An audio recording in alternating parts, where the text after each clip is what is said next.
क़ाल रसूलुल्लाह सल्लल्लाहु अलैहि वसल्लम अल हयाउ शुअबतुम मिनल ईमान। रसूल गिरामी सल्लल्लाहु अलैहि वसल्लम का फरमान मुबारक है कि हया और गैरत ये ईमान का एक हिस्सा है, ईमान की एक शाख है। हमें और आपको चाहिए कि हम कोई भी बुराई अंजाम दे रहे हों तो उससे पहले हम अपने अंदर हया ईमान की पैदा करें, सोचें, गौर करें कि ये काम अगर मैंने किया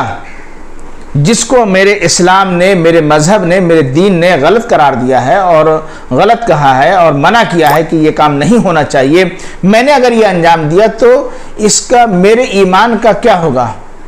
और मेरा ईमान मेरी ज़ात से कैसे बदनाम होगा। बिल्कुल ये हया, ये गैरत आपको वैसे ही आपके अंदर पैदा होना चाहिए जैसे कि आप कोई काम करने से रुकते हैं, बचते हैं, ये सोच करके अगर मैंने ये बुरा काम अंजाम दिया तो मेरे माँ बाप की इज़्ज़त मिट्टी में मिलेगी, मेरे भाई बहनों की इज़्ज़त मिट्टी में मिल जाएगी, या उनको बहुत ज़्यादा एहसास होगा, वो बेइज्जत होंगे, उनका मुंह काला होगा, वो शर्म से पानी पानी होंगे। जिस तरीके से आप कोई बुरा काम अंजाम देने से पहले अपने माँ बाप, भाई बहन, चचा, मामू, खालू, इन सब लोगों को, पास पड़ोस के लोगों को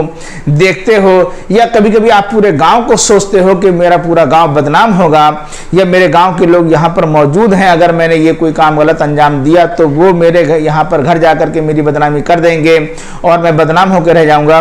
तो जैसे आपको ज़ाती गैरत या ये कि अपने ख़ानदानी गैरत आपके दिलों में पैदा होती है,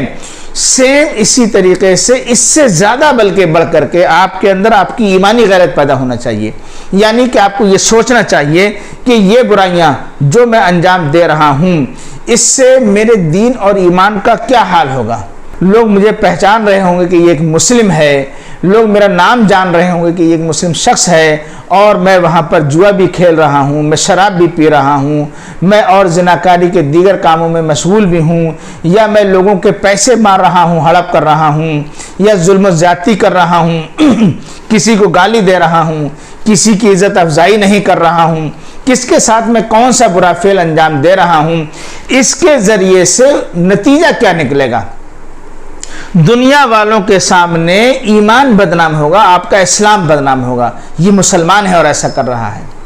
ये शख्स ऐसा है और ये ऐसा कर रहा है। तो ये जितनी भी बुराइयां आप अंजाम दे रहे होंगे, ये तमाम की तमाम बुराइयां अंजाम देने के बाद नतीजा आपको समझना चाहिए कि मेरा ईमान का, इस्लाम की बर्बादी होगी, वो बदनाम होगा। तो ईमान की बदनामी, इस्लाम की बदनामी आपके अंदर पैदा होना चाहिए, उसकी गैरत और उसकी हमियत और उसकी हया आपके अंदर पैदा होना चाहिए कि मैं ईमान को बचा लूँ, बदनाम न होने दूँ। जैसे कि आप कोई बुरा काम करने से पहले अपने माँ बाप की इज़्ज़त को बचाते और बदनाम होने से अपने आप को रुक जाते हैं कि मैं उनको बदनाम न करूँ, ऐसे ही आपको अपने इस्लाम के बारे में समझना चाहिए। अब कौन कौन सी आप बुराइयां अंजाम दे रहे हैं, कैसे कैसे आपके ज़रिए से इस्लाम बदनाम हो रहा है, कहाँ कहाँ आपने अपनी ईमानी गैरत का कौन कौन सा जनाजा निकाल रखा है, किस तरीके से आपने ईमान को मलिया मेट और मस्क कर रखा है, ये खुद अपने आप समझिए और गौर कीजिए। मैं यहाँ तफसील से आपको क्या बता सकूँगा,